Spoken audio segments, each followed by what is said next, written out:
you. We need to close out our workshop session and start the meeting for this evening, so you will give us just a minute or two, and we can wrap up the business that we have here. All right? Can I have a motion, please, to come out of closed session? Madam Chair, Yes. I'll make a motion to come out of closed session. And a second, please. Madam Chair, I'll second. All right, thank you. All in favor? Aye. Aye. Opposed? Aye. That was an aye to come out, right, Ms. Hurt? Not opposed? All right, thank you. All right, opposed? I hear none, so, Dr. Taylor.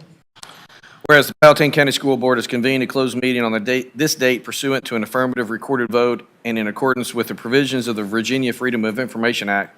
And whereas Section 2.2-3712D of the Code of Virginia requires a certification by this school board that such closed meeting was conducted in conformity with Virginia law, now therefore be it resolved that the Powhatan School Board hereby certifies that to the best of each member's knowledge, only public business matters lawfully exempted from open meeting requirements by Virginia law were discussed in the closed meeting to which this certification applies, and only public business matters were identified in the motion convening the closed meeting were heard, discussed, or considered. Aye. Aye.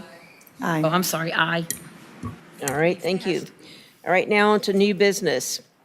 I need a couple of motions here on the religious exemptions.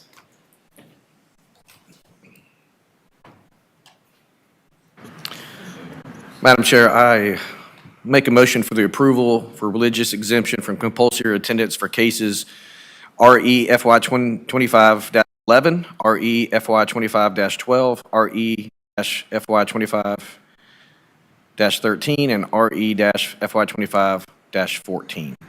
Second. I'll second. All in favor? Aye. Opposed?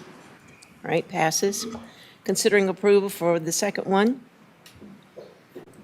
Madam Chair, I make a motion to approve the religious exemption for RE FY 2515, RE FY 2516, RE FY 2517, and RE FY 2518. No, second? Second. All right, all in favor? Aye. And now moving to our personnel docket and addendum. A motion to accept that, please? Madam Chair, I make a motion to accept the personnel docket and the addendum. All right, Sorry. and a second? Madam Chair, I'll second. All in favor? Aye. Opposed? Right. Thank you very much, and that adjourns our workshop. Thank you. Give us just a minute to switch over.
I call the March 11th, 2025 School Board regular meeting to order.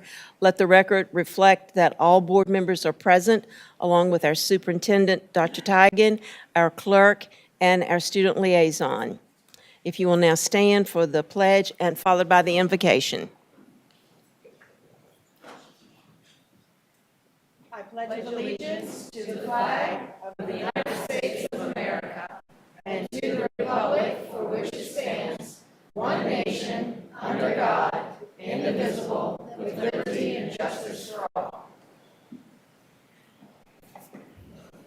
If you'll remain standing for just a second, we're going to have a moment of silence before we have the invocation in honor of Dr. Bob Lowry. Bob Lowry was the executive director of the Maggie Walker Regional Governor School, and he passed away a couple weeks ago. And so he was the director there, I think, since 16 or 17, a beloved leader of that school, and means a whole lot to that faculty and that family there. And so if you would join me in a moment of silence as we honor him.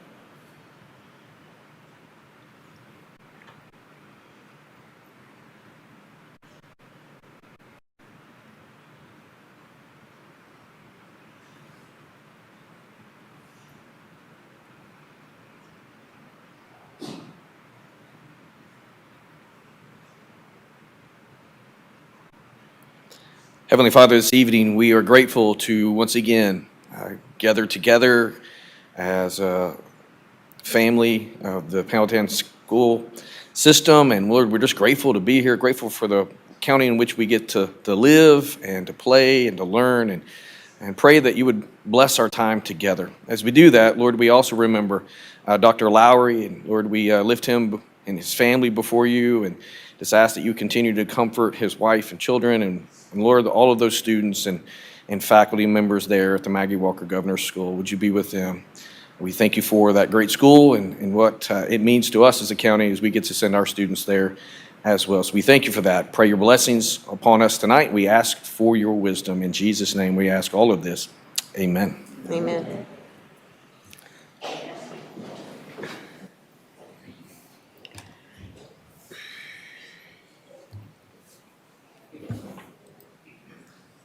All right, thank you. I need an approval for the agenda for the meeting this evening. Madam Chair, I make a motion that we approve the agenda. And a second? I'll second. All in favor? Aye. Opposed? Great. Approval of the minutes. I need a motion, please. Madam Chair, I will make a motion to approve the minutes. And a second? I'll second. All in favor? Aye. Opposed? Right. Under review of bills and receipts, are there any questions? All right, hearing none, we'll move right on to our recognitions. One of the best parts of the evening. Dr. Tigan. Thank you, Madam Chair.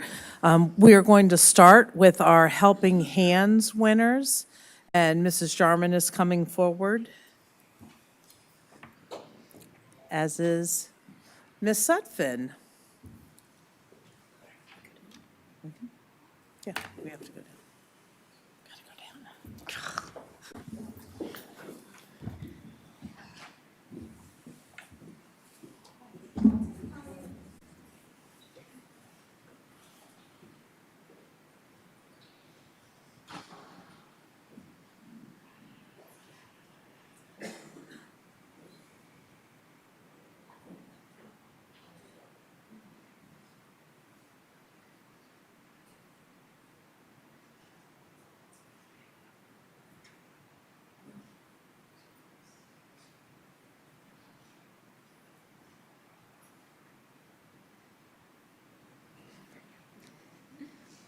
Powhatan County Public Schools Human Resources Department implemented a division-wide recognition called the Helping Hands Award.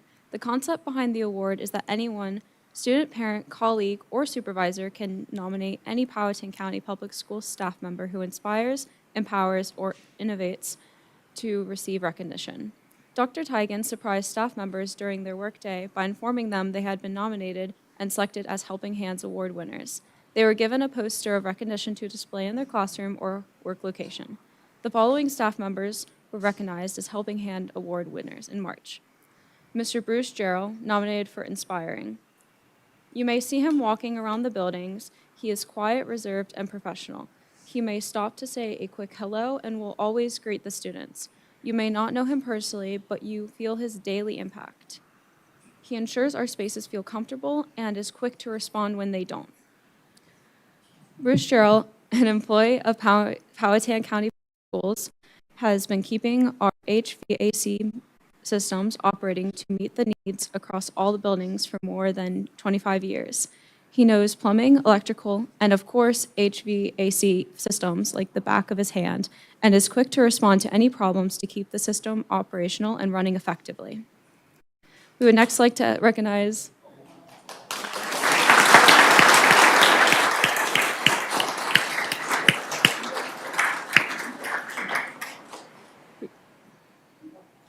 Do you want to do a picture?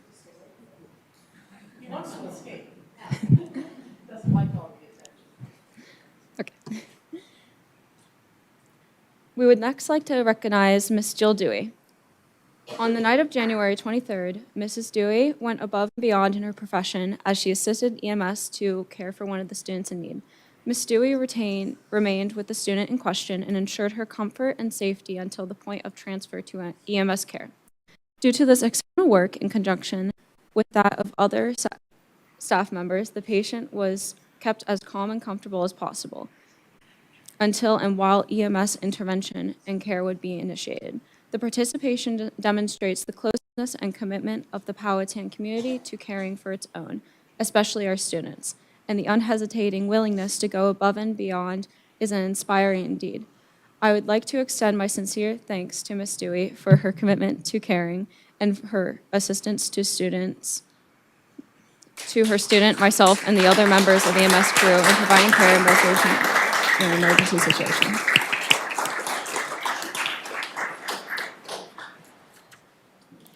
Lastly, we would like to recognize Miss Amy Whittle.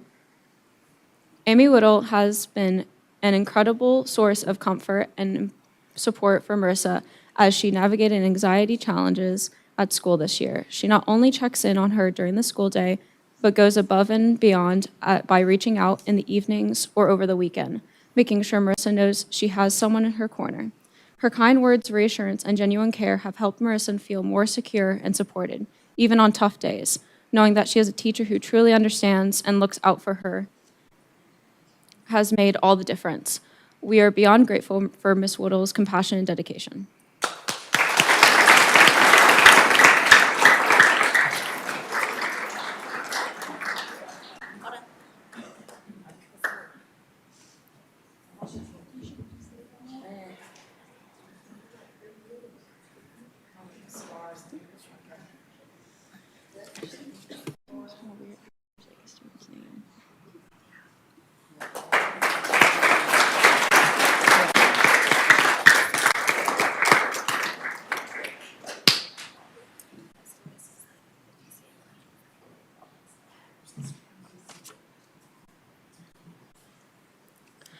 Next, we have the VCU clinical faculty.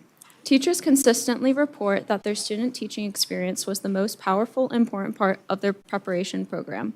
It's where students learn about theory and practice is put to the test in the real world, where they begin to truly internalize their roles as future teachers. Tonight, we are recognizing Rachel Strickland for completing her foundations and mentoring for clinical faculty through VCU. She's an exemplary pre-K through 12 practitioner identified through a rigorous process to work with VCU pre-service teachers through an intense 5-module training based on the new Teacher Center Santa Cruz Legacy mentoring model. VCU clinical faculty requires the knowledge, skills, and tools needed to support pre-service teachers. We are fortunate to have teachers provide support to our pre-service teachers and new teachers with the skills gained through this program.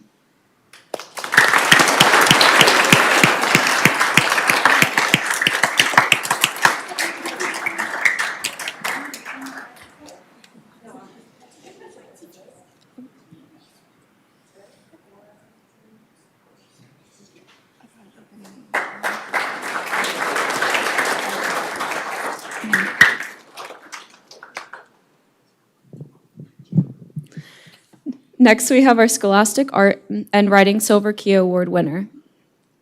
Powhatan High School senior Annalee Caves' whale shark sculpture has been recognized by a panel of creative professionals for its exceptional merit in originality, craftsmanship, and development of her unique artistic voice and vision, earning her Silver Key Award. The Scholastic and Art and Writing Awards, established in 1923, have long honored some of the nation's most renowned artists and writers during their teenage years. Esteemed alumni include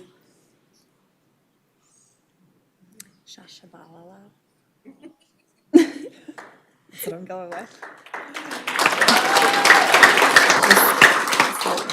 Annalee is now proudly recognized as one of these distinguished Scholastic Awards alumni. Powhatan County Schools extend its heartfelt congratulations and wishes Annalee continues success in her future creative pursuits. I was going to say that. I should be able to get these names. Yeah.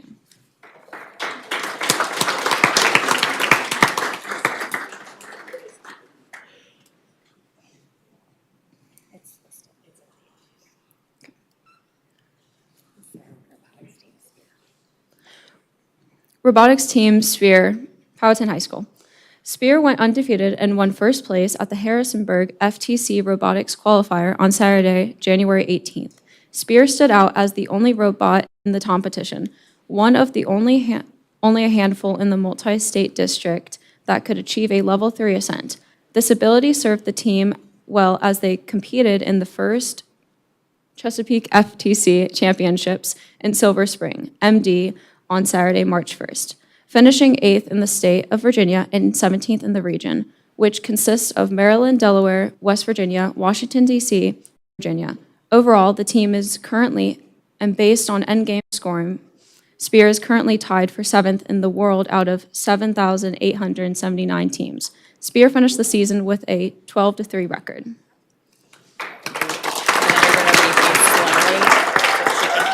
We would like to congratulate Briley Root,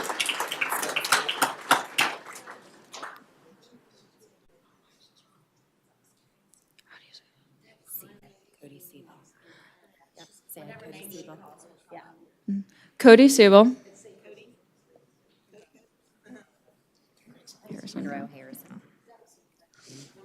Monroe Harrison, Zachary Durbeck,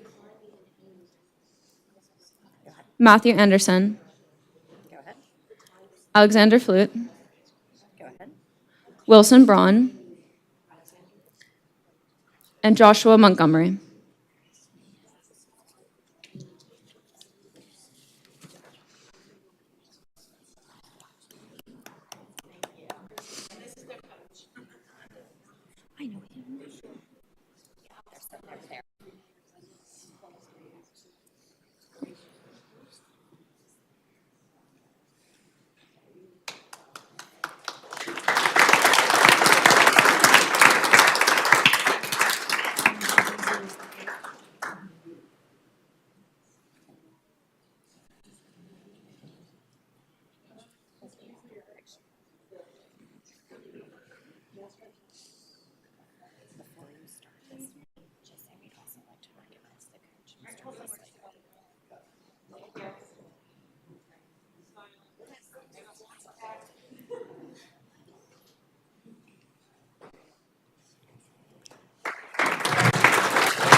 And we would also like to recognize the coach, Mr. Beasley.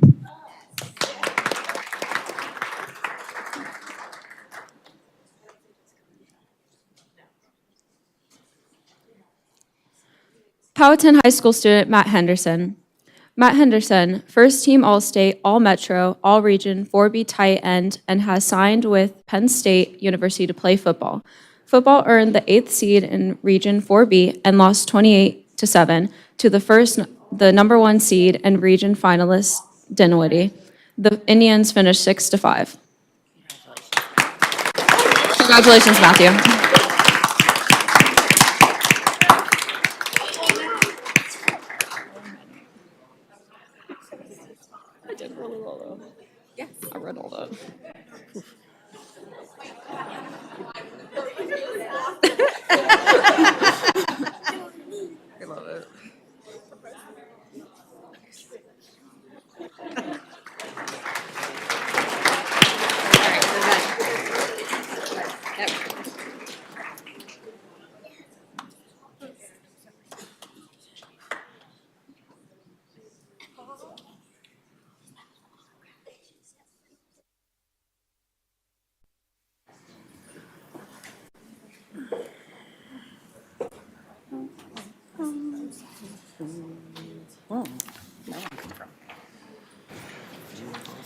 All right, now we will move right on to our next item on the agenda is the comments by our school liaison. Taylor?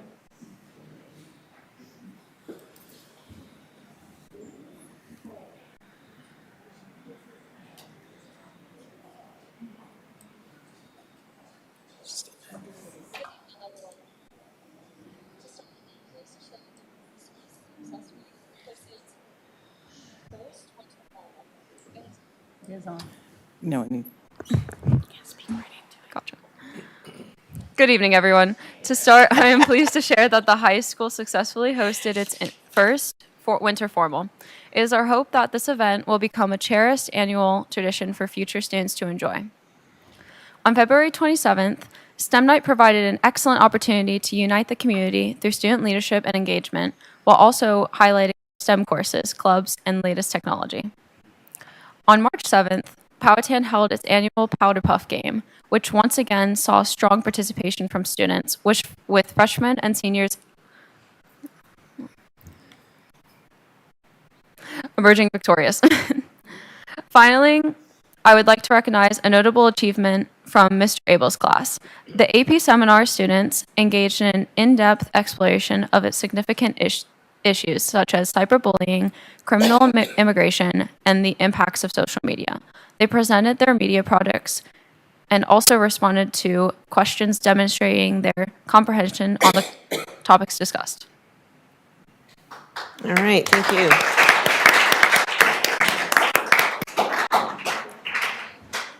All right, Dr. Tigan? Thank you, Madam Chair.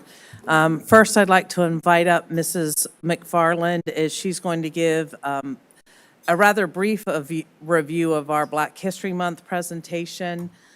I will say we didn't have a whole lot of February to grab film, but as always, Miss McFarland did a great job, so I'll let her proceed. A little bit. Is the light green?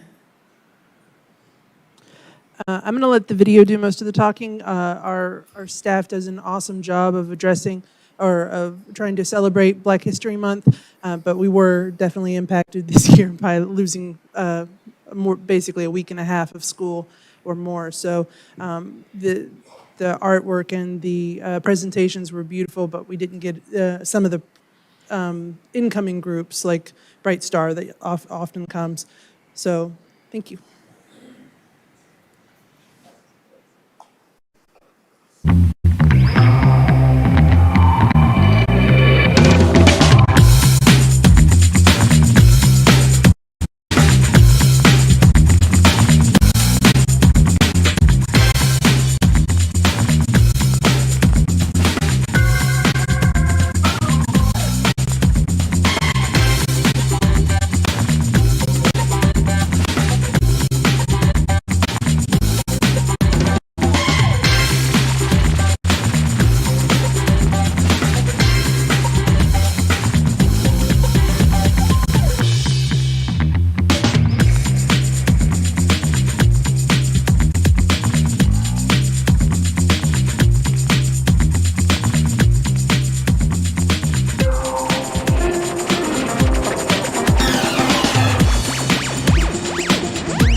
Thank you.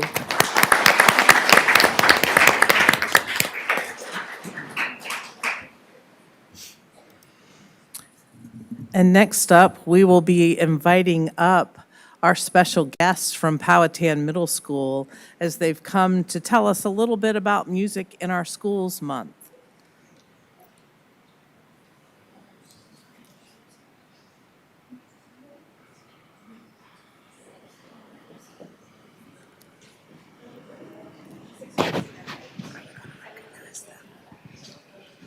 Yeah.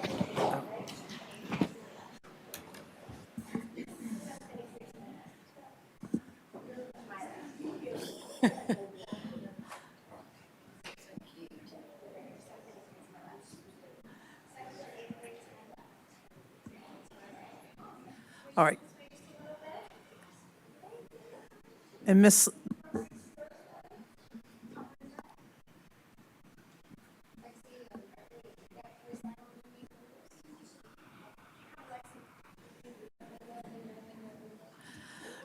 And before you start, Ms. Snyder, if you'd like to turn around and we can introduce you to our parent, probably most of the parents here know you, but Ms. Snyder is new to us this year. She's been at the middle school, and it's been so impressive with what we've seen with the chorus program. The winter concert was fabulous.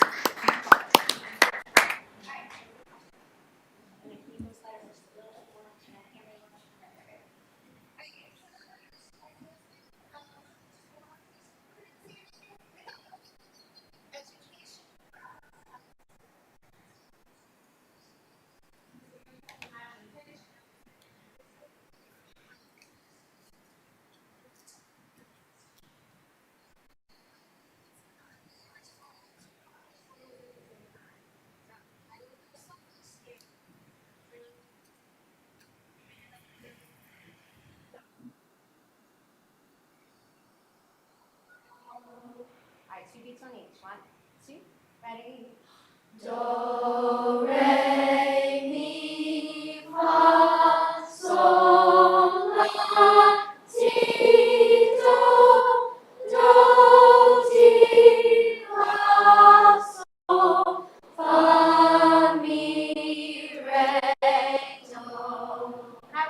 I'm like, oh, we're not facing the board. I told them, I said, I'm going to get the board to learn this tonight. That's my goal, is to learn how to match pitch. I don't know if you can see us or not. If you want to try singing with, have you ever sung those syllables before? Have you ever heard those syllables before?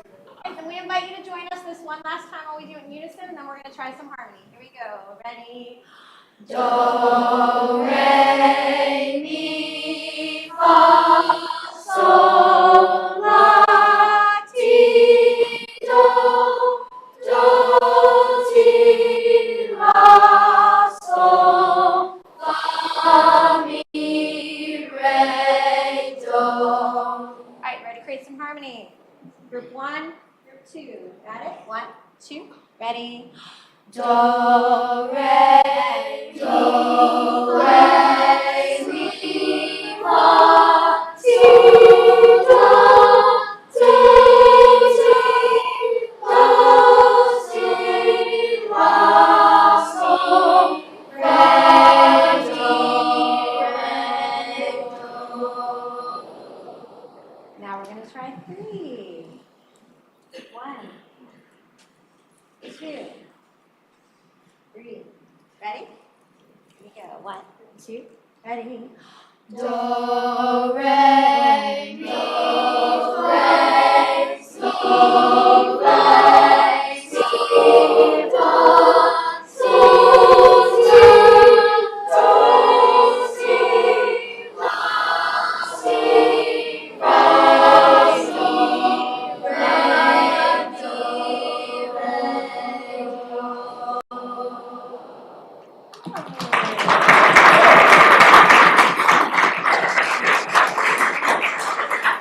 Thank you. And then to show you a little bit more of harmony and some vocal a cappella work, how many of you ever heard of the group Pentatonics before? Okay, so this is how you start the process of learning how to sing a cappella. we are going to create an a cappella song, and actually in celebration of Black History Month, this song was written for Nelson Mandela, which is lovely, so it kind of pulls it all together.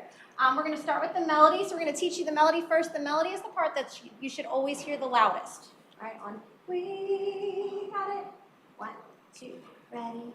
We will fight for the right to be free, and we will build our own society, and we will sing, we will sing, we will sing our own song. All right, now we're going to create a drum beat. You ready for that drum beat? Okay, and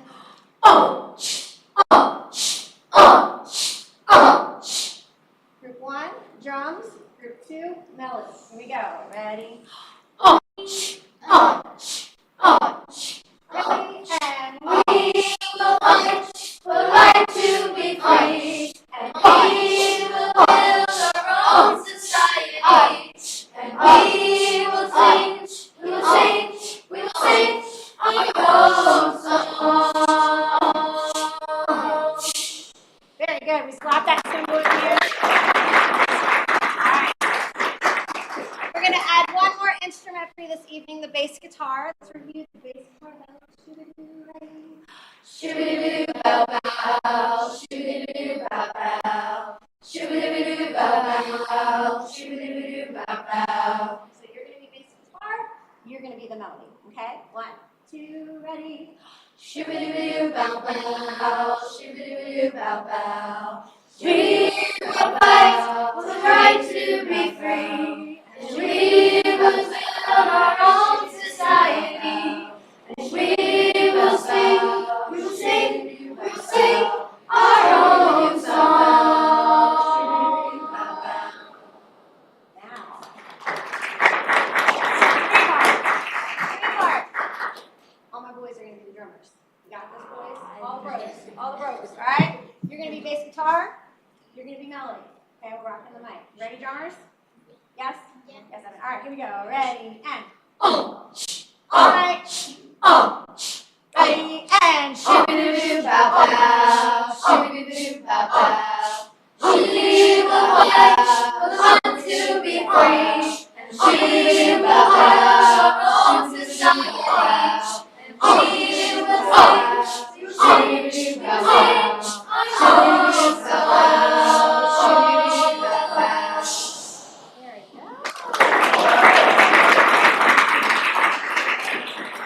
What I love about the concepts that they're grasping in our choral program at the middle school is none of them are in the same class. They came together tonight. They were able to do that on the fly, so I'm very proud of them. So thank you very much. You all rock.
Yes, well,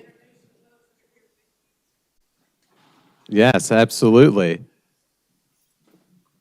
I got my clicker. Okay, I got it. Well, I mean, I don't know what more good you need than walking down D Hall and going into Miss Snyder's class because she is phenomenal. If if you ever need a pick-me-up and you just want to hear something good, she's doing phenomenal things, and that was great to see. So we're here to talk a little about how we're growing student leaders. We have our students, several members of our student leadership team, Lily, Reese, Sydney, Harper, and Sophia. We have our student leadership mentors, Ms. Stevens and Mr. Morin. We also wanted to talk about other ways that we're growing student leaders through our yearbook club, and our sponsor, Ms. Johnson, as well as within our health and PE department with Ms. Henderson. So these are some of the ways that we're trying to grow our students. We started off the year with our new theme of one team, one dream. Last year we were one team, and we're trying to really put our vision as a school division into play. And so that's kind of what we're highlighting a little bit. Our vision is empowering students to embrace the possibilities of tomorrow. And we're in elementary school, we're teaching our students, and we want to start the bridge in middle school. So by high school, they can really flourish as student leaders. And so some of the things that we're going to talk about today, the first thing is we started the school year for school-wide with a one team, one dream essay contest. And we asked all of our students to imagine what they would like school to be, what dreams that they could have. We tried to, our English teachers really led this initiative, and all students wrote kind of what they would like. We had three winners in the grade levels, and some of the things were put into play and some that we're planning to put in play. One simple thing that one student wrote about was just opening up the courtyard so they could go through as another hallway. They could go outside, get a breath of fresh air, and it's been great. They cut through the courtyard, they go right through. It's just simple little things that the kids asked for, but that came out of their collective student voice. And at the end, we'll talk about another initiative that we're going to try to put together going forward. But Ms. Stevens is going to come up right now and talk a little bit about her role in student leadership, and then we're going to hear from our student leaders themselves as well.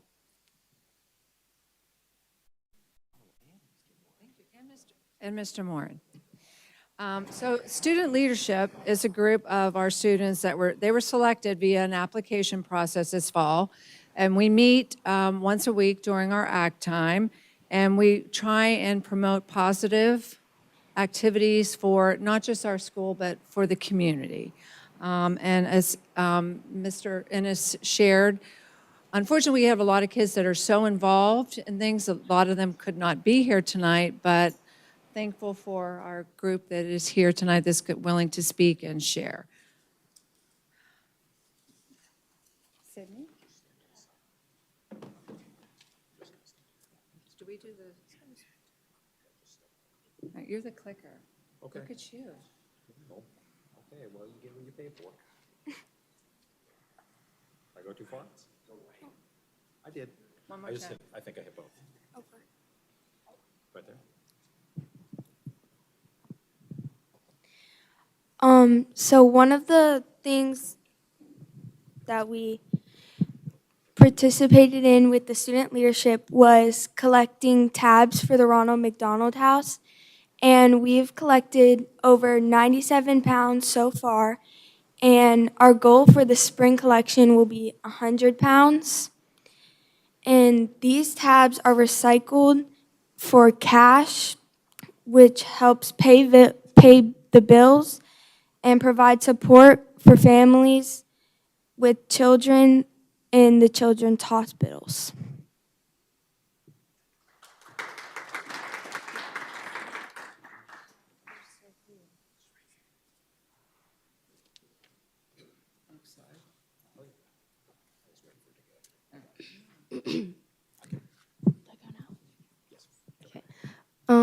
Student leadership facilitated all of our students to make holiday cards for children and families at the Children's Hospital in Richmond.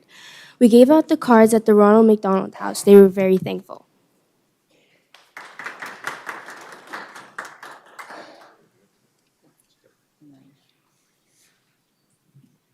So October was Breast Cancer Awareness, and we recognized and honored our strong, courageous and resilient warrior staff members that have fought or are fighting the battle of cancer. And we had wonderful, kind donations from our community. The Powhatan Wendy's, Westchester Commons Starbucks, Powhatan Walmart, and Watkins Nursery were wonderful in giving us some donations to help honor these members.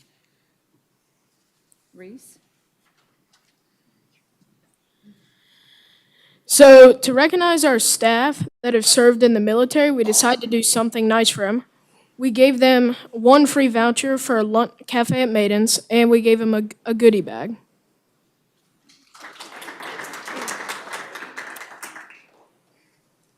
Another thing that we do in student leadership is we have spirit weeks that we participate in to promote pride in a fun manner.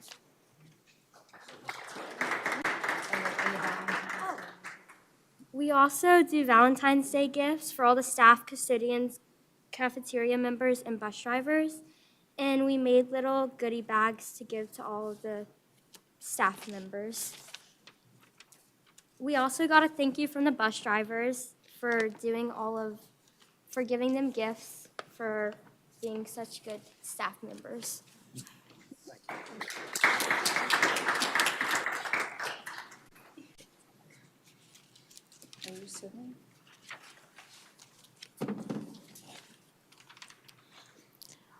Our Powhatan Middle School Student Leadership Group sponsored the fall dance.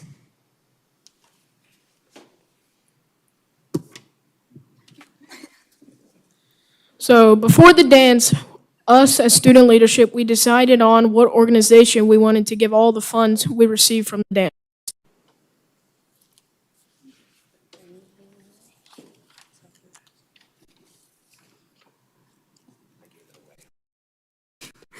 Our students overwhelmingly voted to support Powhatan Habitat for Humanity and Powhatan Animal Shelter. Each received $1,300 donation.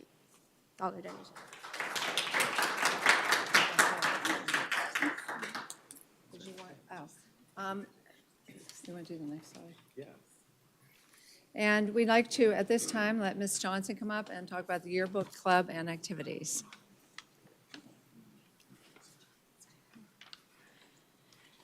All right, my name is Mary Melissa Johnson. I have been the yearbook sponsor for 2 years solo, and this year the kids have been really, really active on developing their leadership by helping by 8th graders have been helping the 6th graders and 7th graders develop through their design skills, but also interviewing. And they had actually, the biggest thing that they have done so far is the winter dance. We were looking for fundraisers to put money back into the program to buy new camera lenses so they can actually take better photos for sports. One of those things was the winter dance, and I told them I would help with it if they came up with everything for it. They came up with the theme. They spent all Friday afternoon decorating the gym with PTO's help too, so thank you. You're also working on their interview skills. And for recruitment, since Yearbook Club is actually going to be transitioning to a class, they actually worked on the recruitment material, the video, gave me input on what they felt would be best. So we're still working on the yearbook. We just finished the cover that it was their idea. They come up with a theme, and they're currently working on interviewing the student body for different questions to incorporate into our portrait section right now.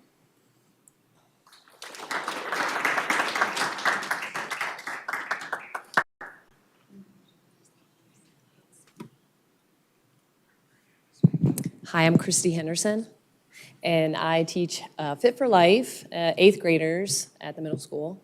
And the pictures that you see here is my first block. We have the community-based instruction students with us, first block, and I've been teaching that now for 3 and 4 years.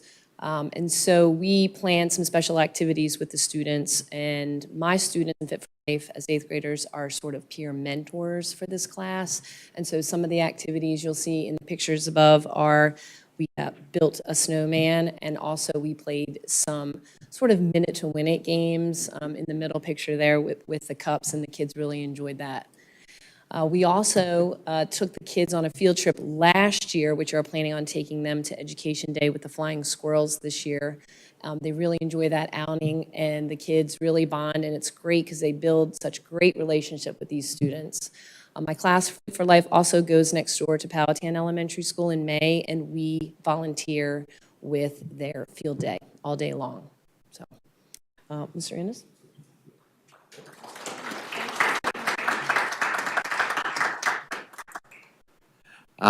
Thank you. Before I finish, I just want to make sure we know kind of exactly who our student leaders were that came up.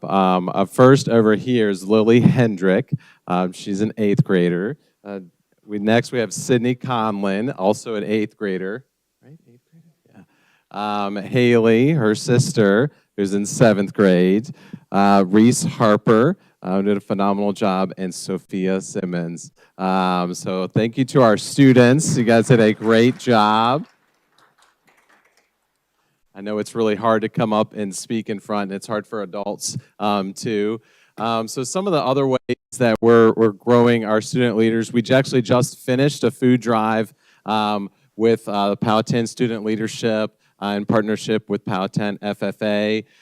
We're currently we just started partnering, and I'm really looking forward to this initiative and this campaign, Capes Over Vapes, with our Powhatan County Parks and Recreation Department, and seeing how we can spread awareness and foster that relationship through teaching with our students and our community as well. And so they just came, I think it was March 5th, so they just came and met with student leadership, and so we're really excited. Anytime we can partner with our community and connect that together, it's a really great thing. The last thing I alluded to, one of our student essays was talking about a peer academic mentor program, and so we're kind of starting to think about what that could look like. How could we do that? Because we have, and we all know this, we have great students, and Powhatan is a great school district. I'm blessed to be the middle school principal, and so continuing to highlight the great things that we're doing. And this just kind of scratches the surface. As I was driving over, I thought over a couple things. Could have done the STEM Expo night with our PMS innovators. There's lots of great things that are happening. I'm just thankful for the opportunity to come up and present a little bit about the good things happening at the middle school. Thank you.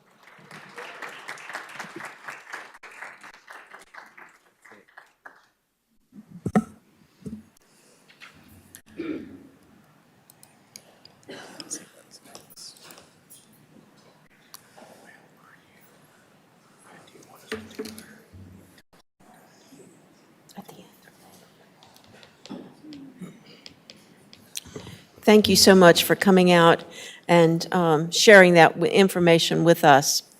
The board is always anxious and excited to hear about the good things going on in our schools. Now we will move into our first public comment period for the evening. In accordance with school board policies BDDH and KD, any resident of Powhatan County or PCPS staff member may address the board during public comment. The board chair will call speakers who have signed up for the podium. Speakers must stay at the podium and wait to be recognized by the chair. Each individual will have 3 minutes, and delegations will have 5 minutes to provide their comments. Please respect this time limitation so others may address the board. And note, no one may sign up to speak and then relinquish their speaking time to another or previous speaker. A maximum of 30 minutes will be designated for public speaking this evening. Please address your comments to the board as a whole, not individual board members, the audience, or the staff.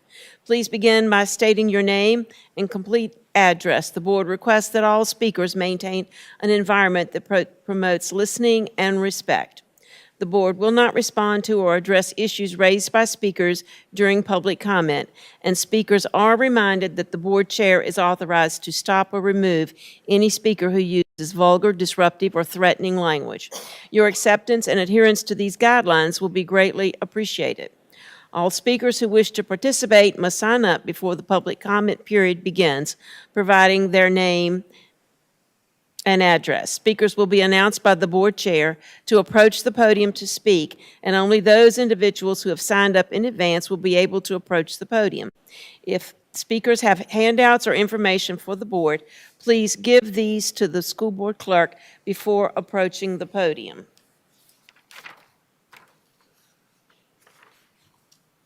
First speaker, Tammy C.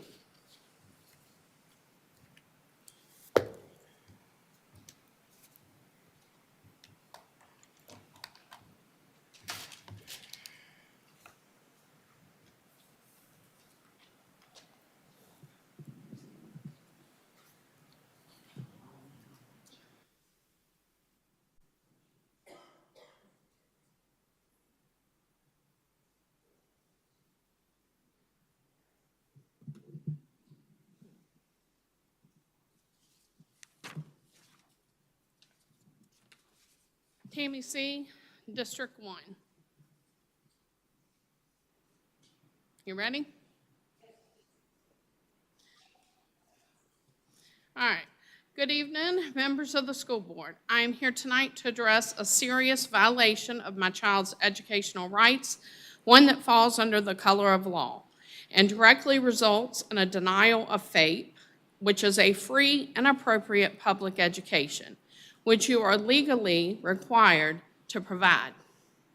2 or more of you have conspired to obstruct my son's education, despite the fact that you receive federal funding to support students like him and others.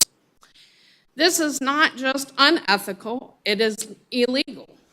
So all of y'all have been served y'all's color of law violation.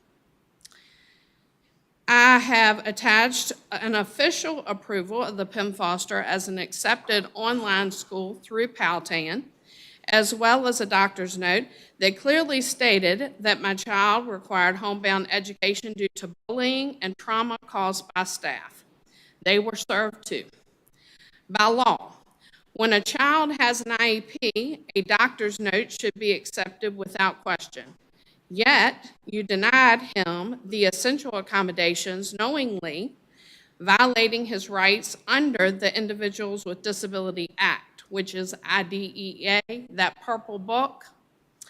This is a clear denial of FAPE. What is even more disturbing is that the school district has spent over $50,000 in legal fees not to help a child, but to fight against paying $1,300 for his education. At the recent joint meeting, it was claimed that attorneys are only used for legal services. But that is false. That is a false claim. In February of 2024, I had no attorney, I had no court date, I had no future due process hearings. In fact, the due process never happened because the attorneys breached my son's confidential records in February of 2024, so we withdrew it. So tell me, if there was no legal case at that time, how was $50,000 already spent before November of 2023? This was not about legal services. This was about deliberate effort to manipulate and obstruct a child's IEP, violating federal law in the process when government officials, including school board members, conspire to deny a child's right. That is an abuse of power under the color of law. And let me be clear, this is a federal offense. You have a legal and moral obligation to provide children with the education they deserve. Instead, you have actively worked against my son, wasting taxpayers' money. Have a blessed night.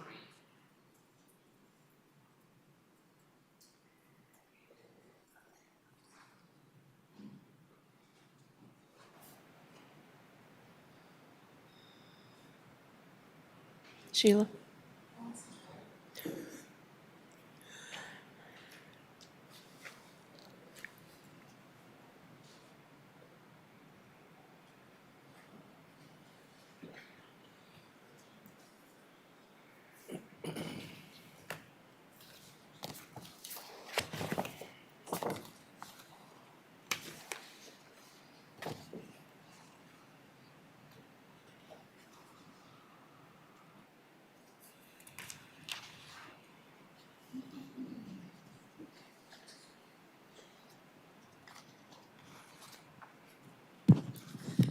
All right.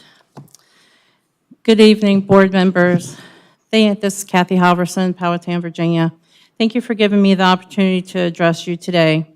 During the recent joint board meeting, there were some of your comments made suggesting that Sands Anderson is only utilized for legal representation or legal issues.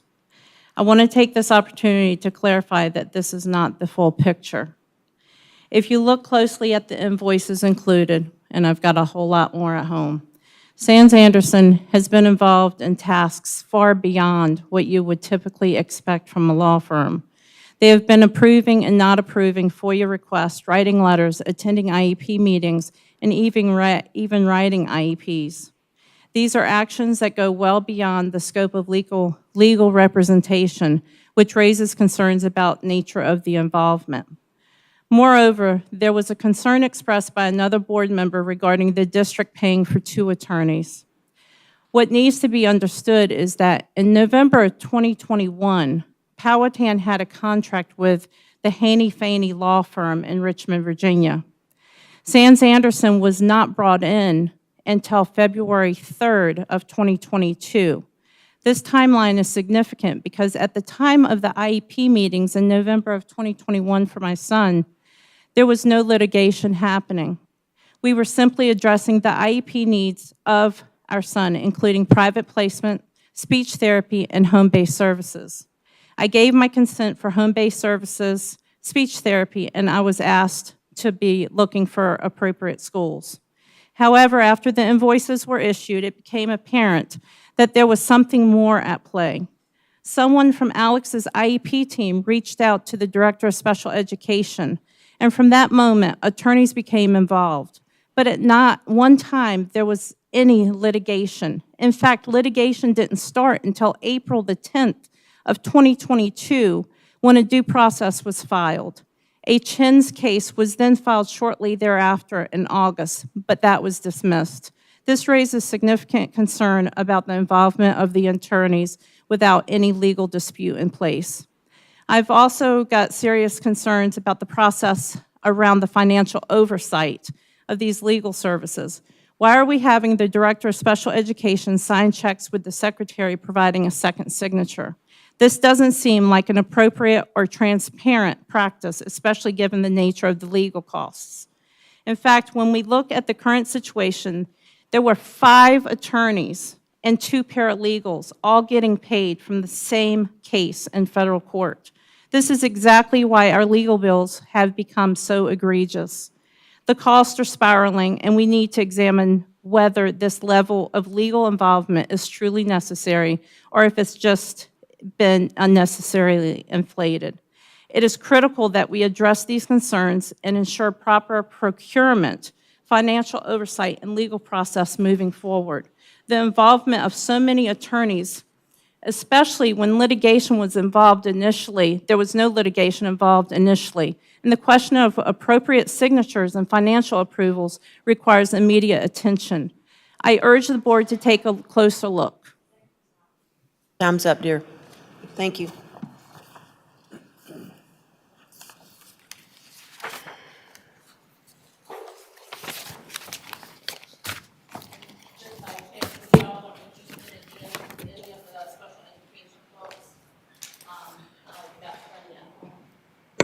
Thank you.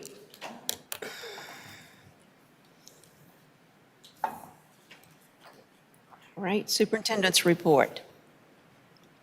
Dr. Tigan? First item here is the monthly financial report. If you have any questions, we're happy to answer. Any board members have questions?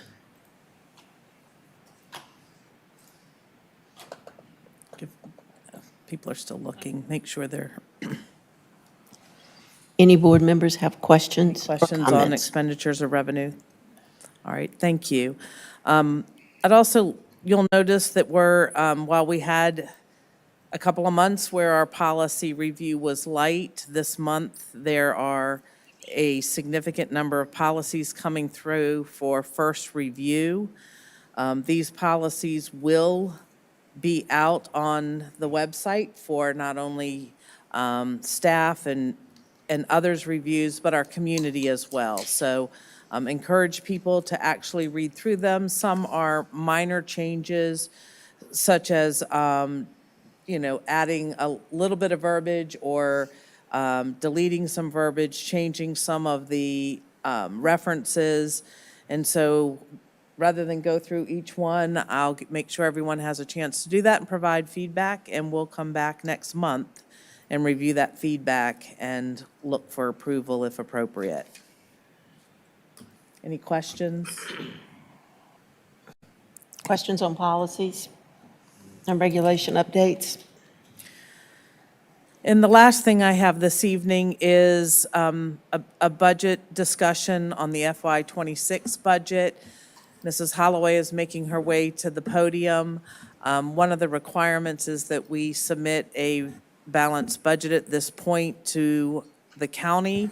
While we know this can change based on other decisions that are made by both the Board of Supervisors as well as through the governor's process of approving or denying approval for items that are coming past his desk, I know we'll be back in May with looking for a final version of our budget for FY26. Mrs. Holloway? Good evening, board members and Dr. Tigan. We're just gonna, it's a real short presentation. Amendments made to the original plan. As you know, we had a joint meeting with the Board of Supervisors in our building last, whatever day, March 6th. Thursday. They're all running together now, between the school board and the Board of Supervisors. No additional funds over what they've allocated as the county transfer above the $1.5 million have been confirmed by the Board of Supervisors at this time. But the schools have made adjustments based on revenue revisions made by the General Assembly. As of these revisions, the school board's budget still remained short. So in order to balance the school board's budget, all the additional requests were removed from the financial plan except for the required reading specialist position, the cybersecurity upgrades, and the middle school girls soccer team. The General Assembly calc tool, as everyone knows, is put out by the by the DOE, using an ADM, average daily membership of 3,854. It provides us an additional $653, almost $700 in state revenue. We've upped the JROTC federal portion of the operating budget by $3,108, and local sources have been adjusted upward of $18,535 for a net increase of $675,341. Further reductions were still needed to balance the budget. These include eliminating 3 instructional assistants and all local textbook funds. If any of the instructional assistants are needed for new students with disabilities in FY26, possible elimination or reductions of field trips or other things may occur to balance expenses. If additional revenue becomes available from the governor's amended plan or the Board of Supervisors allocates additional funds, we'll make final amendments at that time. So the first column here is what we proposed prior to the joint meeting last week, which revenue was $60,966,948. Expenditures were at $63,525,750. We were short a little over $2.5 million. With the increase in revenue of $675, it left us short $1,883,883. And that's just by appropriation category there. So I told you, we cut all the additional things that were added originally, like the alternative plan. We took all of that back out and left the 3 things in that we discussed earlier. Any questions? Questions? Yes, Ms. Hurt. Okay, I'm a little confused because numbers. So 1.5 million from the county, just to make it easy, 0.7 additional from the state. So that's 2.2 million, right? Mm-hmm. And then the salary increase is 1.35 million. Then reading specialists, like. Well, the salary is still in there. The What salary now? increase is still in there. We Yeah, did- I know, I'm just Okay, saying. Okay. If I add up the salary increase, the reading specialist, the soccer, and the cybersecurity, that comes up to about 2.4 million. Mm-hmm. So that makes us about 200,000 short from what we originally asked for, right? I have all the numbers here. We were short 2.5 million with the 1.5 million from the county extra in there. And the salary increases in there, and those three things are in there. The revenue was shorter from the state than we thought it was going to be. We thought we were getting about 742,000 more, but when we did the calc tool, it wasn't quite How that much much. was it from the state with the calc? 670 something. 675, 341. Thank you. But that's still about 2.2 million, right? I'm not sure what your question is, Ms. Hurd. I'm Well, sorry. I guess when we started this whole process out, we were requesting $4 million more than what we currently had. So if we do the salary increase, the reading specialist, the soccer, the cybersecurity, that's like 2.4 million of what we need to cover that, right? Sure. I mean, I'd have to go back to all my notes, Okay. but So I guess I'm just confused that if everything else we proposed in the budget, if we don't do any of that, right, we're just going to do. well, that was the additional request. There were other increases in the budget that weren't talked about as additional requests, like all the contract changes, the contracts with vendors that went up. Oh, okay. I didn't pull those out because we Okay. have to have that extra money in there to pay our bills. This was all the additional requests made by staff. After we had presented the very first budget, we went to cabinet and everybody asked for the alternative program, the HR specialist person, Right. all Benefit. those things. I All guess- of that came back out. I'm just confused because the original budget, we needed an additional $4 million from the county to make it work. Everything that we wanted, the dream budget. Okay, so with 1.5 from the county and 0.7 from the state, that's like 2.2 million, right? So I'm just confused, I guess, that 3 IAs and all the textbooks would total up to $200,000. Wouldn't it be more? I'm sorry. No, that's right about 200 and. We didn't cut all of the textbooks, we just cut the main textbooks for science, math, and language arts, which came to 209,250. Oh, so we're Because not- I was short, after all those changes, I was short 372. Okay. And And so there's local dollars that we put in to For supplement textbooks. textbooks. And We're going to get the math textbooks. There, from that. there are there's funds that come in from the VDOE. Those are funds that can carry over from year to year. And those that doesn't help us balance our budget with the Board of Supervisors. I wasn't adding those Right. in. So that Those- money wasn't touched on the VDOE side, just on the local dollars. But that's being used to buy the math textbooks? Yes, ma'am. That's what I want to know. I just want. It math was. textbooks. It's not in there now, though. But I thought we can't use that money for anything but textbooks. We have some money, but for the whole textbook, it will cost more than that. And textbook, what the state considers textbook money also involves instructional supplies, software that we use for instruction, and textbooks. It's not just textbooks.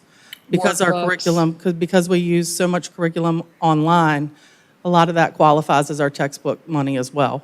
So what we cut out was the extra that was being put in by instruction that totaled 209,250 in total textbooks.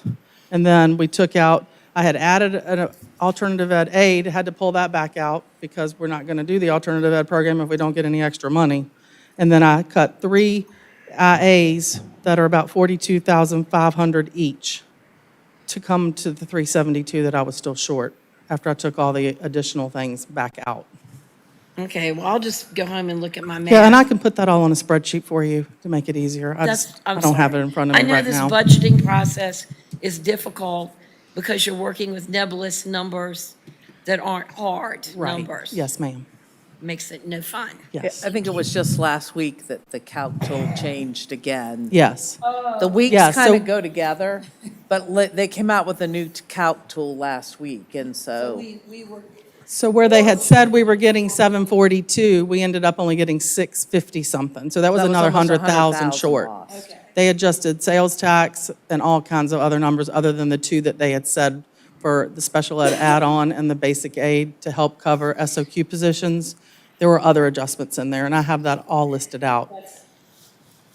That's fine, thank you. I know this has just been, you want to pull your hair out. I do. It's okay. Because I know It's okay. It's my favorite time of year. As a numbers person, Yeah. I keep going through it, trying to figure Yes, it ma'am. out. And I can provide any information that you I need. know, well, we'll just, I don't want us to spend a lot of time on this until we know Right. firm what And we it may actually change, right? have. Yes, ma'am.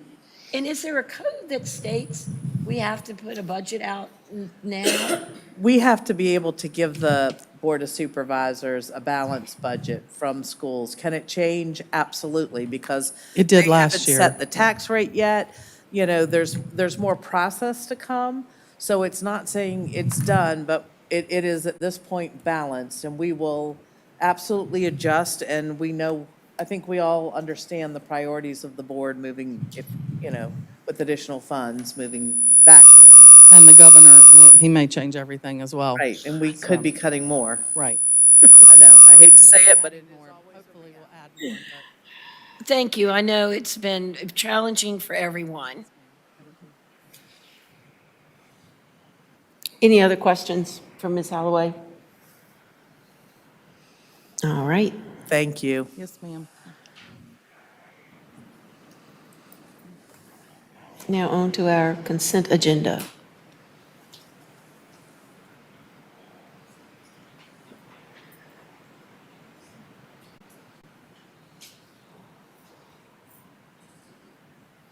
All right. So we have to consider the approval of the board, the facilities use report. Were there any questions or comments about that report?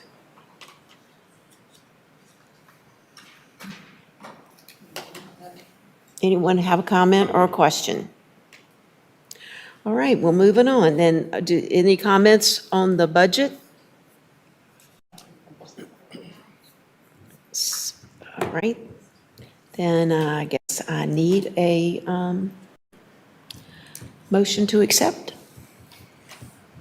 the school board facility use report and also the budget that will be shared with the Board of Supervisors. Madam Chair, Yes, sir. I make a motion that we approve the consent agenda, including the facility use report and the FY26 budget. Do I have a second? Madam Chair, I second. All right, and all in favor? Aye. Nay. Nay.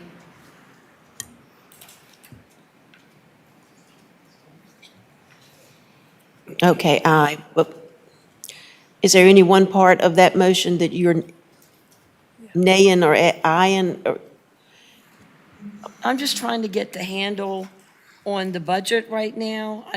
Ms. Holloway is a rock star at doing this, but I just can't get the numbers. I really need to see a spreadsheet before I feel comfortable saying this is what I want to submit to the county.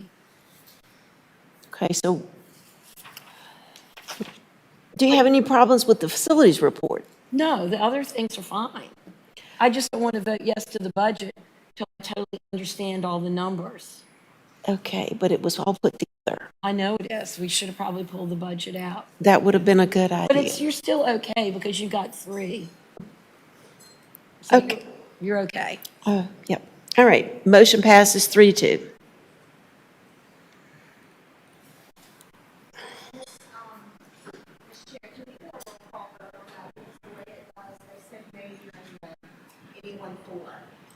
Okay, let's go back and do a roll call vote.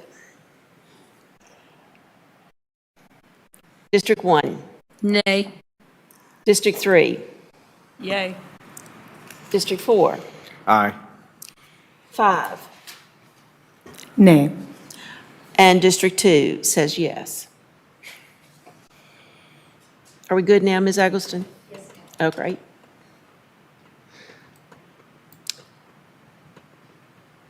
Comments by the board and next month's agenda items.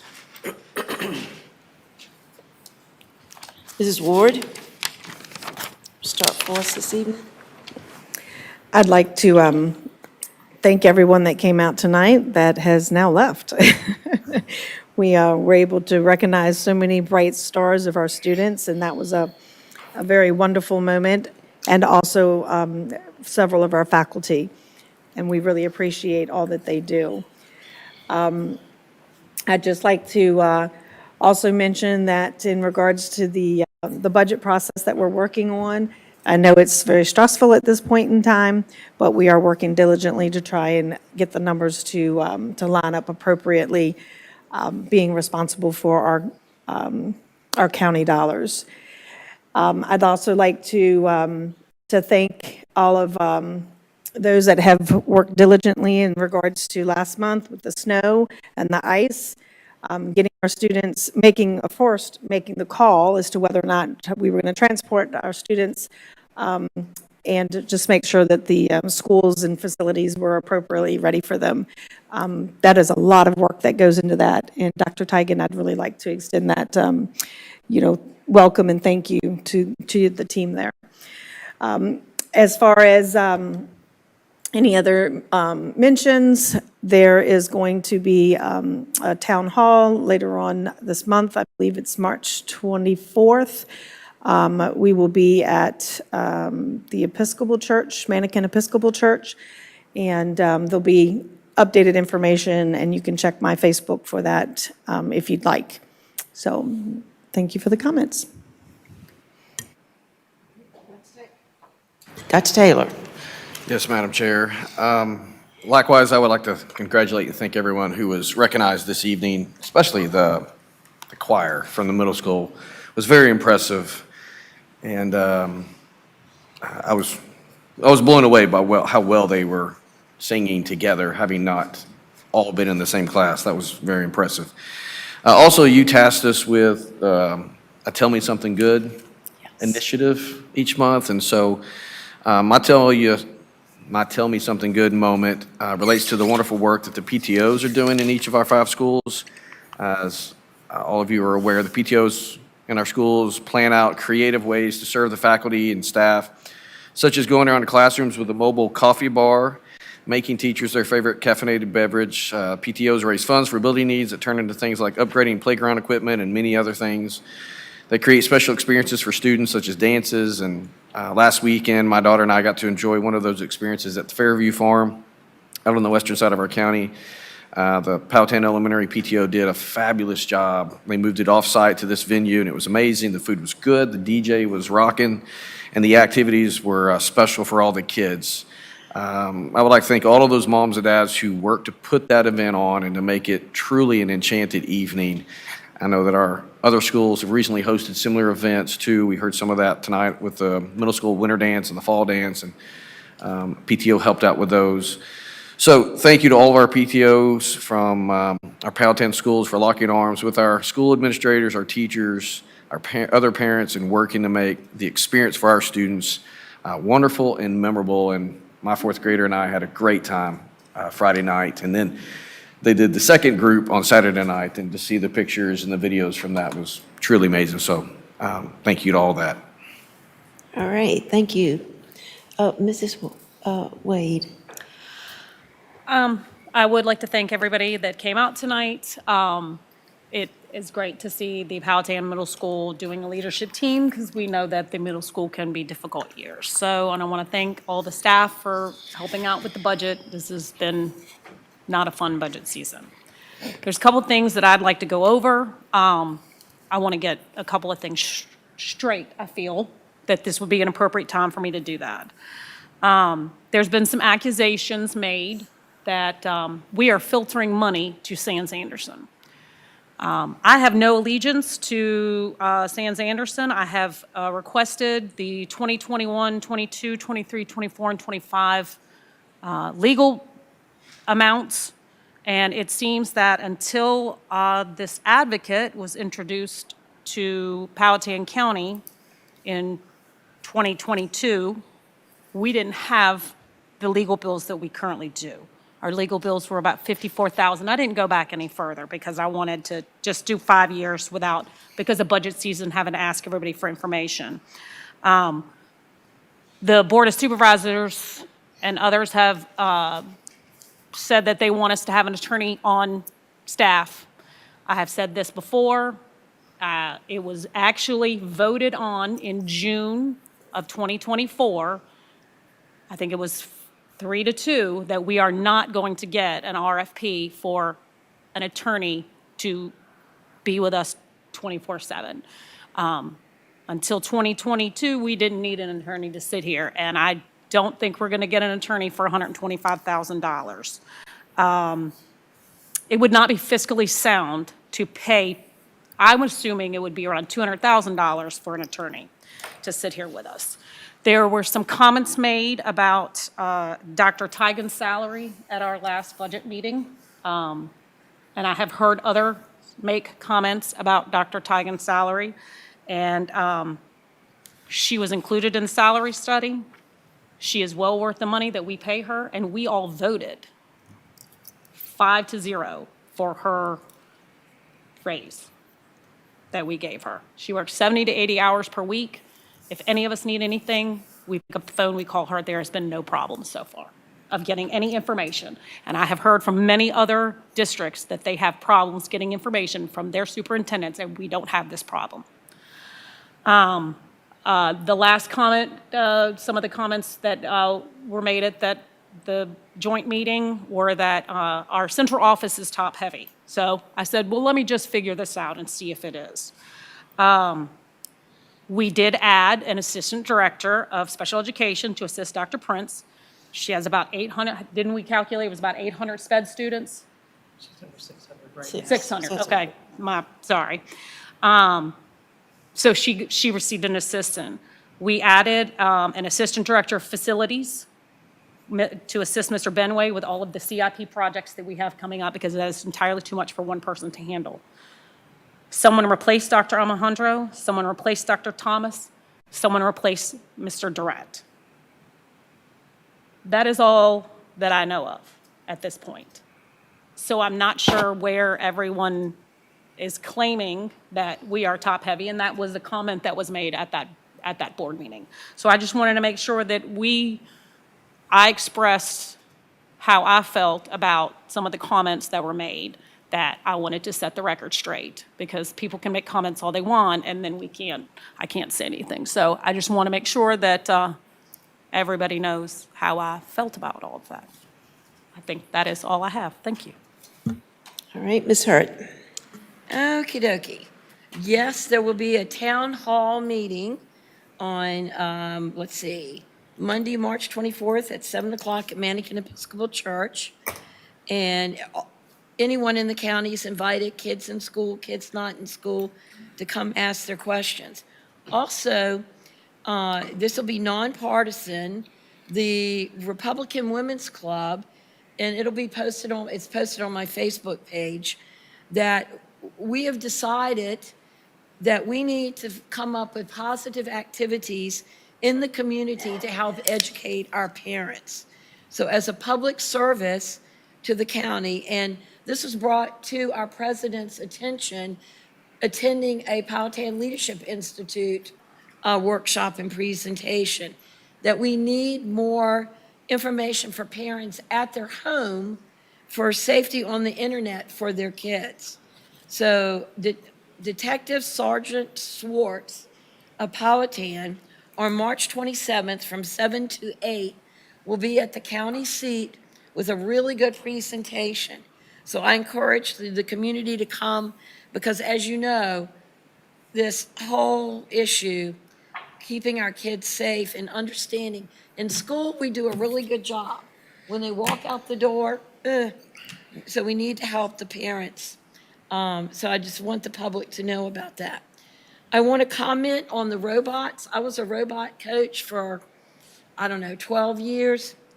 And I hope, and they're not here, but I hope the public knows what they did to have that robot programmed to climb and hang is like next to impossible. I had students that worked on my robot that went on to Ivy League schools that could never accomplish that. So that is a awesome feat that our robot team achieved. So it was unbelievable watching it online. I was so impressed. Okay, so I'm concerned that all the country is fighting kids that are below level. When convenient, I don't like to put more work on our staff.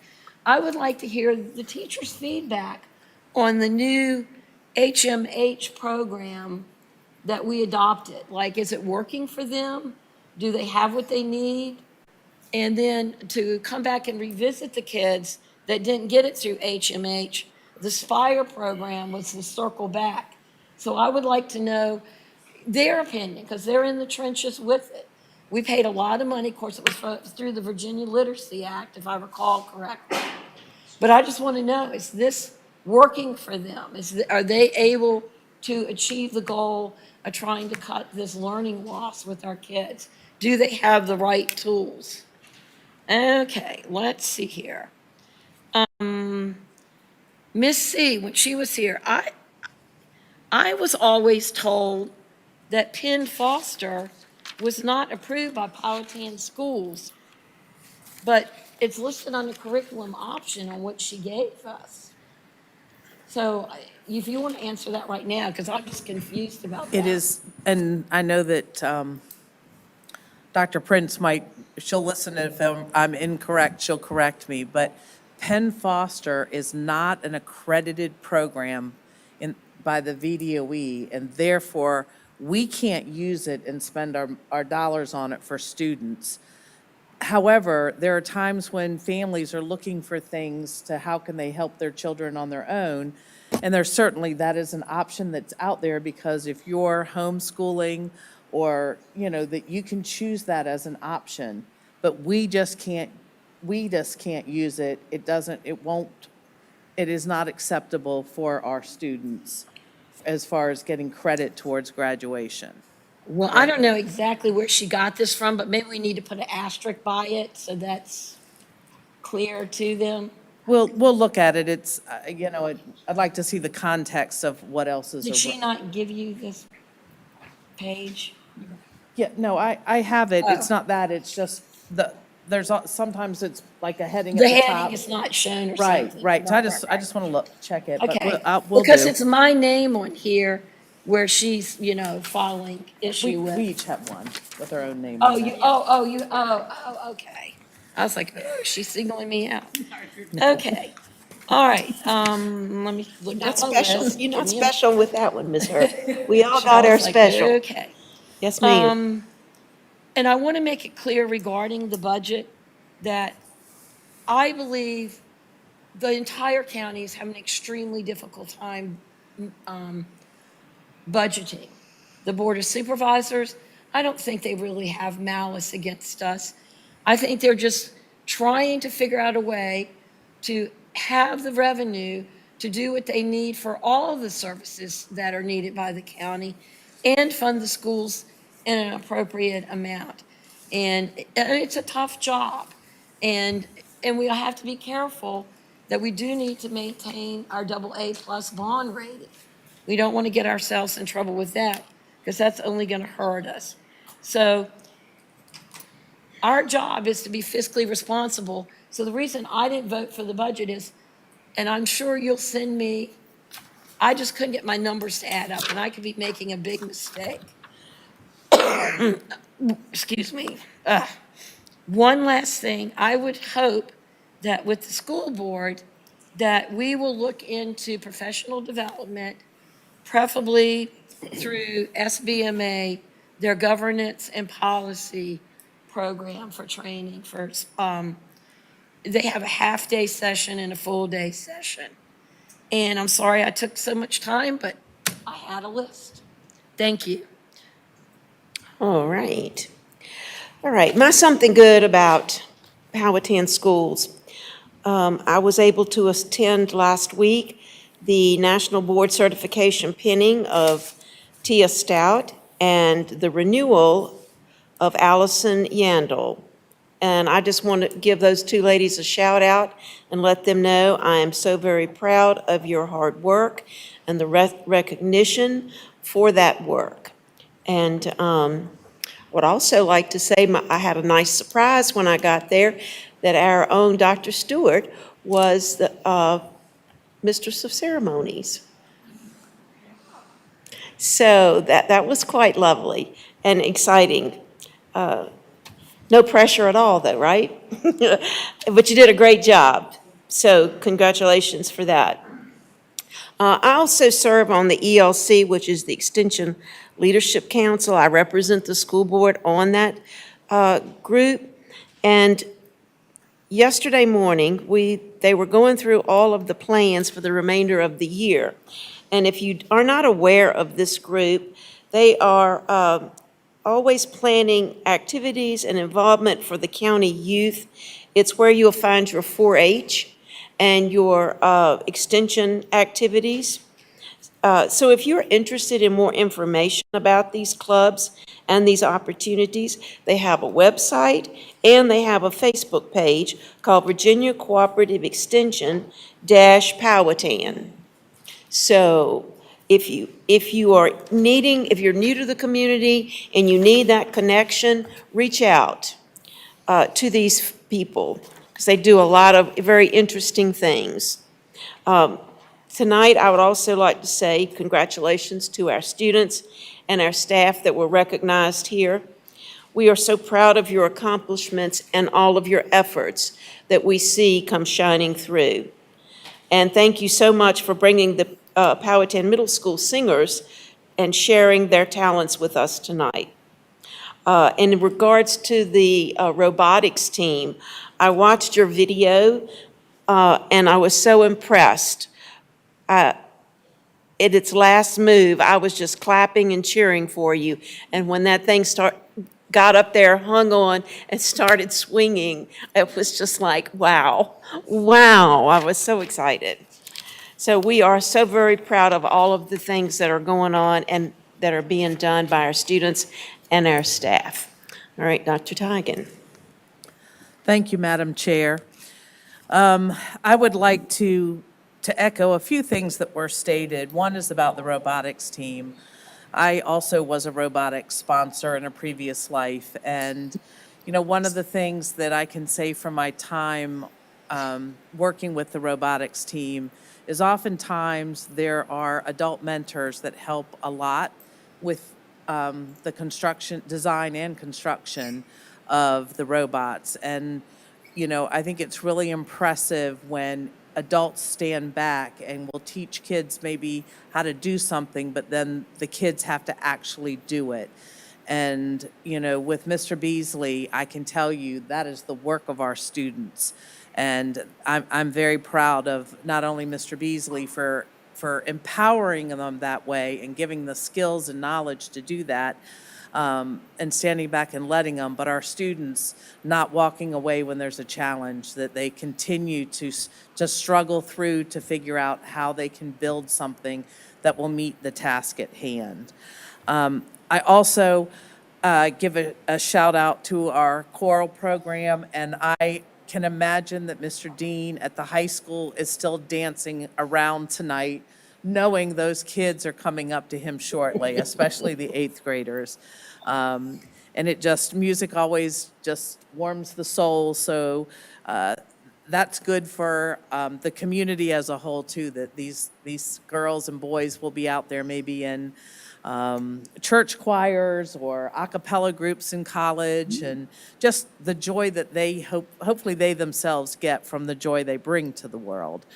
Also, last night, we saw something that was Dr. Prince's baby that she gave birth to, and then unfortunately could not be here last night.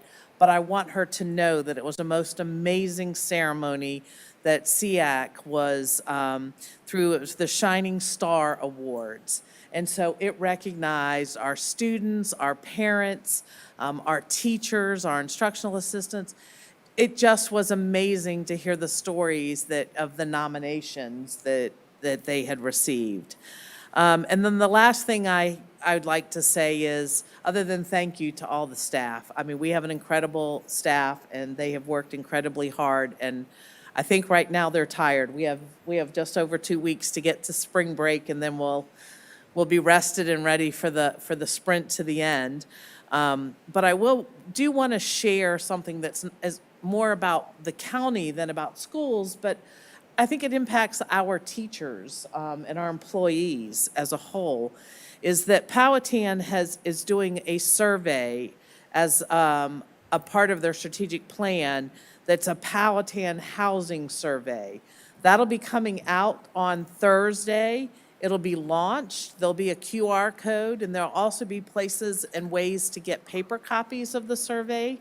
But it's really asking our folks who live here, work and/or work here, either one or both, to be able to give feedback on what is it that they feel that we need the direction for the county to move towards the housing.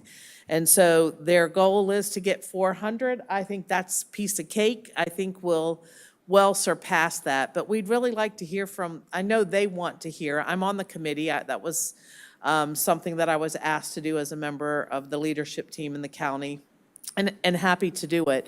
But we've been asked to share this and to encourage, a lot of people to respond, because every different age group has different perspectives on it. Socioeconomic status might have a different, obviously impacts where you're buying and what you're buying. And so this is an opportunity for your voices to be heard. So stay tuned for more information coming about that starting on Thursday. But that's all I have for tonight. And public comment? No one is here to make a public comment for the last part of our meeting. Well, with that being said, at 7:31, this meeting is adjourned.